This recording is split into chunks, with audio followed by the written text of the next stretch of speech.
video, we're going to be talking about away from the face and towards the face and being able to identify that.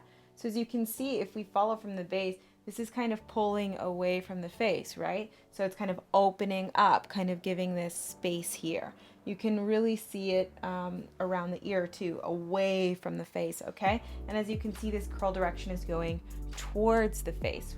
It's not also as flattering right around the eye because it kind of indents right where it's coming in. So, but you can see this look of coming in towards the face, okay? So really being able to identify in and away. I would say a good 97%, it's a random percentage, but is the around the face is away because people like that kind of opening bright look, and this is very rare. Not to say this isn't used, it totally is. This, as you can see, is that kind of Hollywood style where they pin it back and one side is like, it's very pin-up-y or that old Hollywood look. And usually they'll actually put that behind the ear just because that isn't a good look around the face. Some people will even do some towards the face and then just around here kind of pull it away. That way they get almost the in and the out. Okay, this all in like this is pretty rare. Again, like I'm saying, it's that Hollywood or vintage or pinup kind of feel, but it is necessary to understand the difference and know when to use towards the face. Now, here's the interesting fact.